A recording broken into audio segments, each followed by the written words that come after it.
जय श्री महाकाल आदेश। आज मैं मां के एक विशेष और तीक्ष्ण स्वरूप के बारे में बता रहा हूं।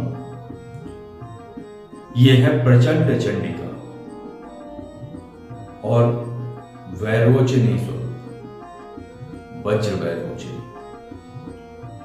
और इन्हें हम सभी लोग छिन्न मस्तिका मां के रूप में जानते हैं। तो इनकी साधना से वाक सिद्धि, ज्ञान, भौतिक सुख और आध्यात्मिक मार्ग में सफलता प्राप्त होती है। सबसे बड़ी दिक्कत एक है साधकों की वासना, यानी ब्रह्मचर्य का टूटना। अगर वो अपनी इंद्रियों को वश में भी रखता है तो स्वप्न के माध्यम से भी ऊर्जाएं उसकी साधना खंडित कर देती है। तो मां छिन्नमस्ता के साथ चलने वाली जो दाहिने तरफ होती हैं वो है वर्णनी, और जो बाएं चलती हैं वो है डांकनी। तो ये जो दो देवियां हैं ये इनकी प्रमुख सेविकाएं हैं, और इनकी कृपा से जो वर्णनी है और जो डांकनी है वो कभी साधकों को दिक्कत नहीं देती है। और वैसे अगर जो व्यक्ति मां छिन्नमस्ता की सेवा करता है, जाप करता है, अगर वो सर्वप्रथम इन दोनों देवियों को, इन दोनों सेविकाओं को, मां की दोनों सेविकाओं को अगर प्रणाम नहीं करता और उनकी स्तुति नहीं करता तो मां की कृपा कभी उसे प्राप्त नहीं होती है। तो इनके मंत्र विश्वसार ग्रंथ और रुद्र यमल तंत्र में इनके विशिष्ट मंत्र दिए गए हैं। 12 अक्षर के मंत्र हैं जिनमें माया बीज और काम बीज सभी को संपुटित किया गया है। तो मंत्र इतने विलक्षण हैं और इतने तीक्ष्ण हैं कि साधक अगर साधना करता है तो पूर्ण अनुभूतियां उसे आरंभ हो जाती हैं। और आनंद और अनुभूतियां प्राप्त होने के बाद जब वो उसमें लगातार जाप करता रहता है और साधना पूर्ण करता है तो उसे विशेष फल की प्राप्ति होती है और मां की पूर्ण कृपा प्राप्त होती है, जिससे वो चमत्कार भी घटित कर सकता है और तंत्र में और आध्यात्म में पूर्ण तरीके से आगे बढ़ सकता है। जो भी साधक इनकी साधना करते हैं तो शिव तत्व को प्राप्त करती है, और शिव तत्व का पूर्ण ज्ञान और शिव की भक्ति अगर जो व्यक्ति करना चाहता है तो उसे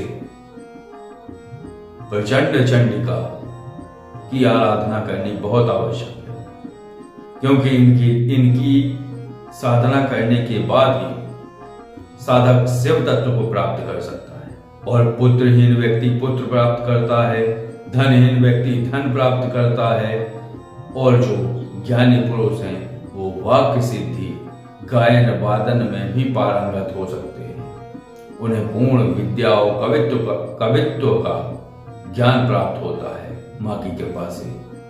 अगर इनके मंत्र में आदि में अर्थात प्रारंभ में अगर श्री बीज लगा हुआ है तो पूर्ण समृद्धि उस मंत्र के जाप से साधक प्राप्त कर सकता है। और अगर आदि में काम बीज लगा हुआ है तो वो व्यक्ति इस मंत्र द्वारा वशीकरण और सम्मोहन कर सकता है।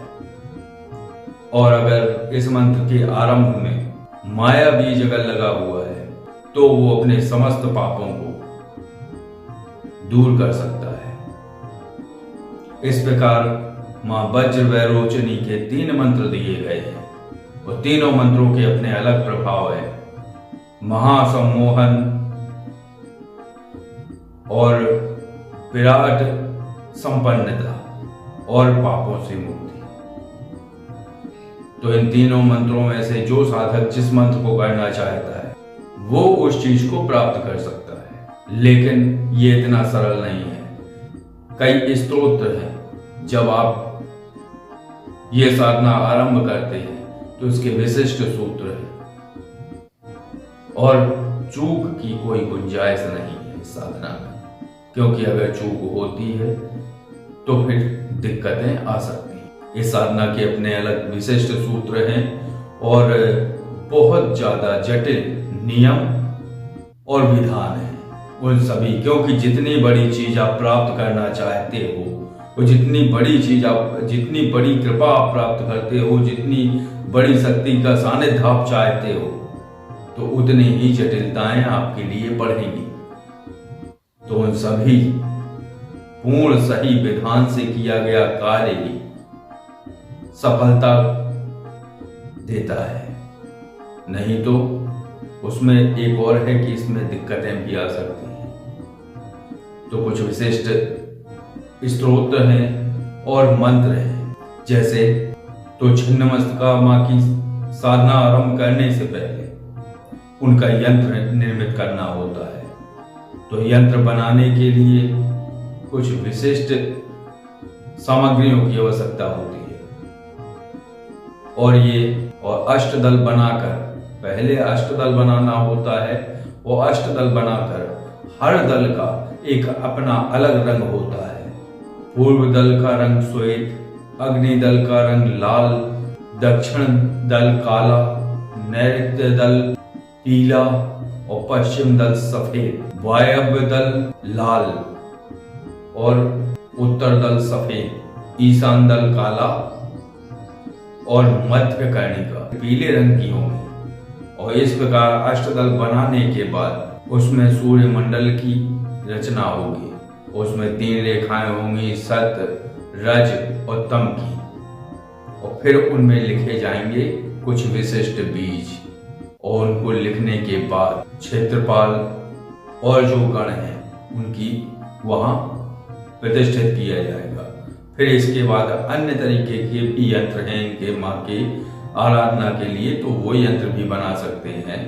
तो इसमें थोड़ी जटिलताएं हैं, क्योंकि अगर आप सात्विक विधान से ये साधना करेंगे या तांत्रोक्त विधान से करें, दोनों विधानों में ही हृदयन्यास, करन्यास ये बहुत आवश्यक है, क्योंकि इनमें समस्त देवी देवताओं का आवाहन है और इनके छंद और ऋषि, इनका विनियोग अस्य मंत्रस्य भैरव ऋषि सम्राट छंदा छिन्नमस्ता देवता हुम हुम बीजम स्वाहा शक्ति अभीष्टार्थ सिद्धये विनियोगा। ऐसे ही हृदयन्यास, करन्यास है, विधान लंबा है। अगर आप ऐसे ही जाप करेंगे तो कृपा तो प्राप्त होगी, लेकिन वो जो देवियां हैं डाकिनी, वर्णिनी, इन दोनों देवियों का आवाहन शेष रह जाएगा, और जब शेष रह जाएगा तो इनके स्तोत्र में लिखा हुआ है कि जो व्यक्ति वज्र वैरोचनी की या प्रचंड चंडिका की या मां छिन्नमस्ता की आराधना करता है, लेकिन अगर वो इन 2 सेविकाओं, मां की सेविकाओं का, वर्णिनी और डाकिनी की आराधना नहीं करता है, इनका पूजन नहीं करता है, तो उस साधक का देवी शिरच्छेदन करके रक्तपान करती हैं। तो जटिलताएं हैं, तीक्ष्ण साधनाएं हैं, और इन तीक्ष्ण साधनाओं को सही विधान और सही क्रम से और सही और उचित जो सामग्री है उसके अभाव में न करें, सही तरीके से करें, उसी से आप लाभ प्राप्त कर सकते हैं। नहीं तो आपने अभी ये आखिरी बात सुनी है कि देवी उस साधक का सिर छेदन करके, यानी सिर का छेदन करके रक्तपान करती है। तो यही बात है कि जब साधक मंत्र प्राप्त करते ही, कहीं से मंत्र प्राप्त हुआ और मंत्र प्राप्त करते ही बड़े आनंद के साथ किसी भी शक्ति का जाप आरंभ कर देते हैं, चाहे विधान मिले या ना मिले। मेरे सभी वीडियो में मेरे द्वारा सभी उसमें एक ही बात बताई गई है कि जितना मंत्र महत्वपूर्ण है उतना ही महत्वपूर्ण है विधान, क्योंकि विधान के चूकने पर आप पूरे जीवन को चूक जाओगे। फिर उन चीजों को संजोना बहुत जटिल हो जाएगा। तो साधनाएं बहुत हैं और चमत्कारी साधनाएं भी हैं। जैसे यही साधना है प्रचंड चंडिका की। यह साधना साधक कर लेता है अगर, तो उसे अन्य साधनाओं की कोई आवश्यकता नहीं रहती। तो कहने का मतलब यह है कि आज की चर्चा केवल इस विषय पे थी कि साधनाएं आप केवल मंत्र ढूंढकर मत करें। और मंत्रों के भी कई प्रकार होते हैं। मैंने बताया है कि श्री बीज हो तो इसके लिए है, माया बीज हो तो इसके लिए है। देखिए मंत्र कब काम करता है, एक ही मंत्र से कई प्रयोग आप कर सकते हैं, लेकिन बीज महत्वपूर्ण होते हैं। तो अगर श्री बीज है तो आप धन संपत्ति प्राप्ति के लिए वो जाप करेंगे और वो कार्य तत्काल होगा।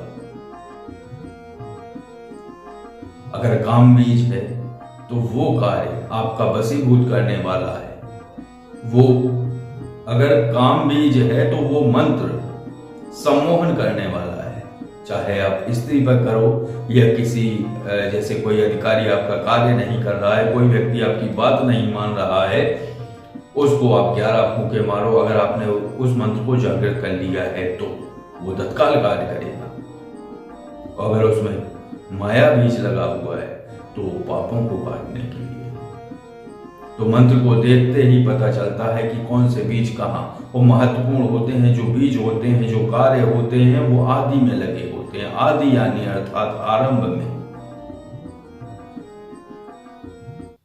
और अंत के बीज उस मंत्र को सबल बनाते हैं, यानी उस देवता की तीक्ष्णता बढ़ाने वाले होते हैं। लेकिन आदि के मंत्र उस कार्य को बढ़ाने वाले होते हैं। तो यही आज की चर्चा थी, यही जानकारी थी। अगर ये जानकारी आपको अच्छी लगी हो तो वीडियो को लाइक करें, और अगर आप किसी भी आध्यात्मिक विषय पर जानकारी चाहते हैं तो आप कॉल ऐप के माध्यम से आप जानकारी ले सकते हैं। और साधारण चर्चा किसी भी बात पर अगर आपको करनी है तो ये जो नंबर स्क्रीन पर है उस पर आप कॉल कर सकते हैं, व्हाट्सएप मैसेज भी कर सकते हैं। आदेश। जय श्री महाकाल।